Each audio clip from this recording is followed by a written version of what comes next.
Juga tidak ada ajaran Martin Luther yang menolak purgatorium.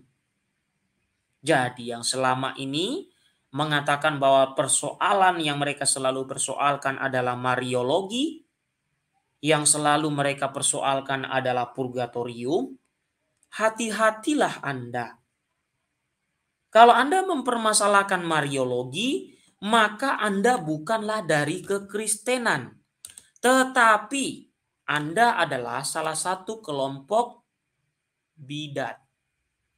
Kelompok bidat mana? Saya tidak nuduh-nuduh loh. Saya hanya menunjukkan saja, ya.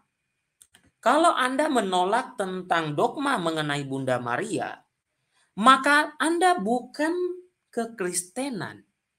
Anda kelompok bidat. Kenapa kelompok bidat? Kelompok bidat memang suka menghujat Bunda Maria. Sejak dari abad keempat, mereka sudah menghujat Bunda Maria, Bapak Ibu. Ya, sudah menghujat Bunda Maria sejak abad keempat, abad ketiga, dan sampai abad kelima.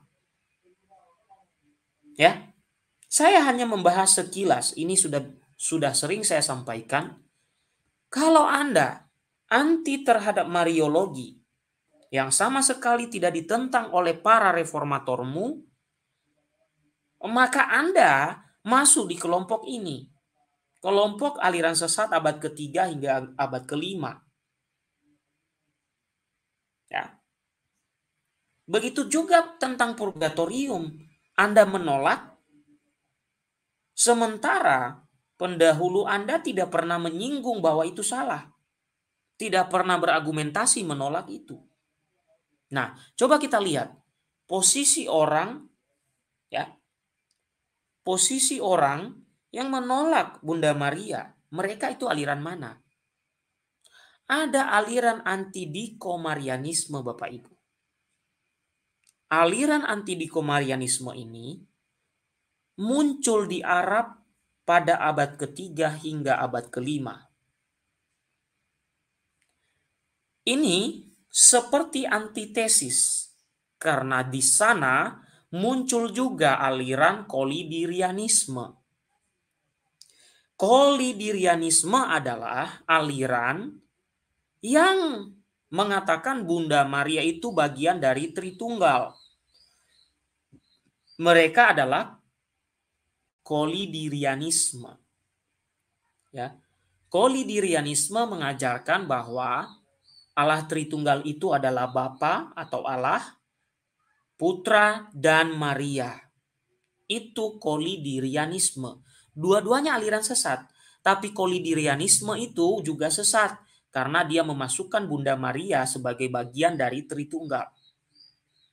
Nah, yang lebih parah, ya kalau kolidirianisme tadi kan dia terlalu, ya dia salah dalam membuat konsep atau memasukkan Bunda Maria dalam bagian Tritunggal. Itu yang salah. Kemudian Bapak Ibu, yang parah itu adalah anti-dikomarianisme. Mereka menghujat Bunda Maria. Penghujatan dan penghinaan terhadap Bunda Maria berasal dari bidat anti-dikomarianisme yang muncul di wilayah Arab abad ketiga hingga abad kelima. Kelompok ini adalah sekte sesat yang anti dengan Bunda Maria. Mereka juga disebut Dimoerites. Oke, kita lihat lagi lanjutannya. Dari catatan siapa kita tahu ada anti-dikomarianisme? Dari catatan Bapak Gereja yang kurang lebih dia hidup pada abad yang sama.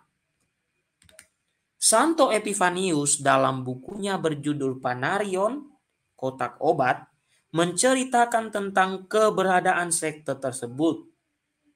Kemudian Santo Epifanius memberikan bantahan terhadap tuduhan dari sekte anti-dikomarianisme.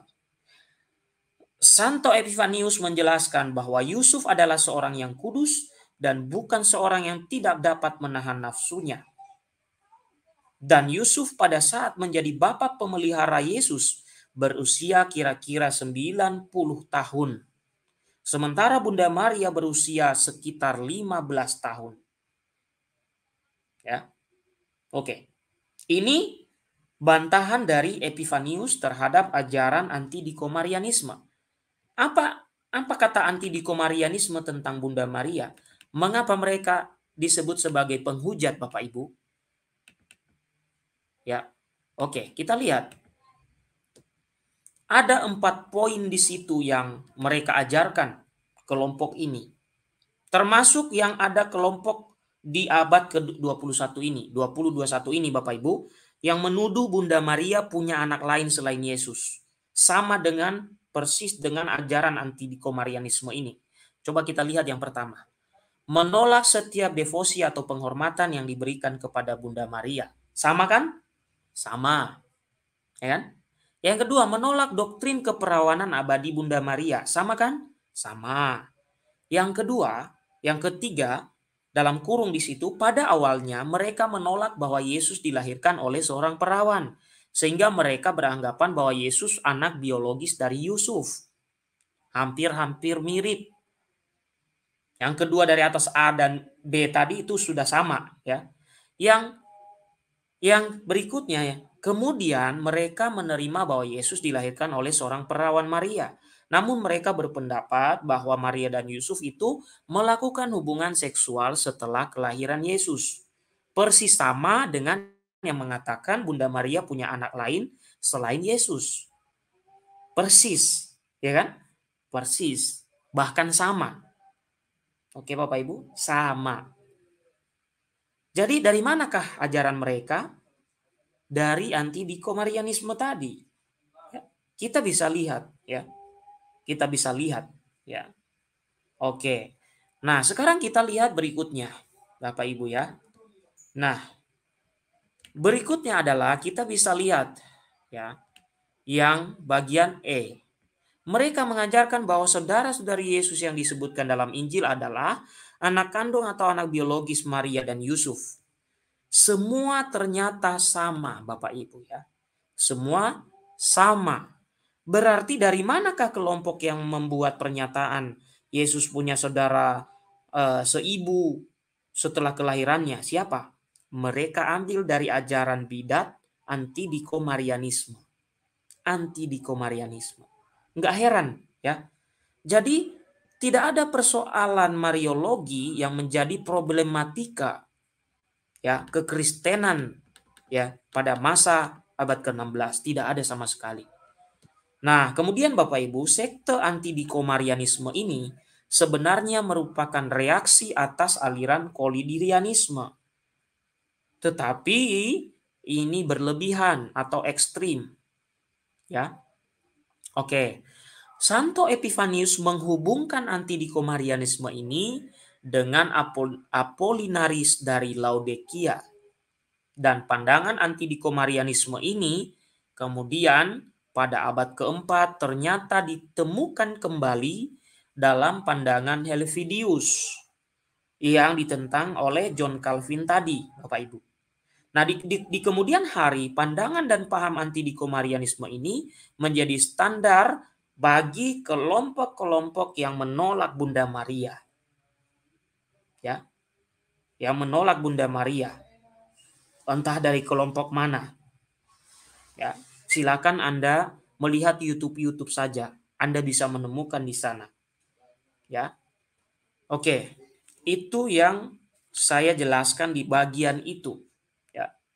Jadi Bapak Ibu Saudara-saudari, kita harus tahu bahwa pernyataan yang mengatakan bahwa ya, persoalan perbedaan antara kekatolikan dan Protestan adalah soal Mariologi dan purgatorium itu tidak benar. Perkembangan selanjutnya lah yang menolak tentang menghormati Bunda Maria. Demikian pula tentang purgatorium. Mungkin sekitar tahun 1517 atau abad ke-16, abad ke-17 itu masih dipegang teguh. Bahkan Lutheran yang ada di Jerman sampai saat ini masih mengajarkan sebagian ajaran Katolik. Meskipun dengan bahasa yang lain, dengan bahasa yang berbeda. Mungkin mereka tidak memakai kata purgatorium. Mereka juga menghormati Bunda Maria. Contoh misalnya, saya tampilkan buku ya, ini yang diterbitkan eh,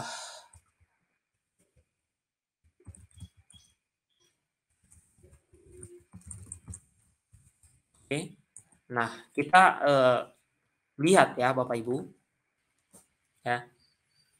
Nah, ada satu buku ya eh, yang juga memberi informasi kepada kita bahwa tidak seperti yang kita temukan di Indonesia penolakan terhadap Bunda Maria itu ya.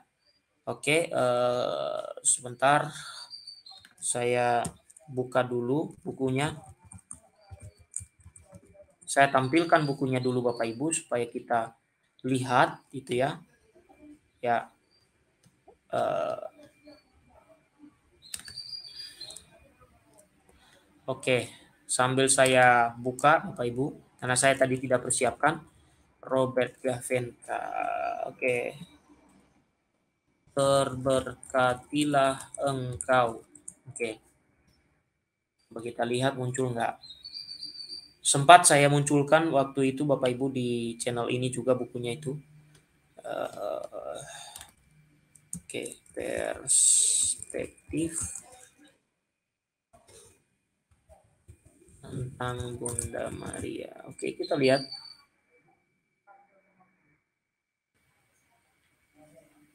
Oke, kita lihat.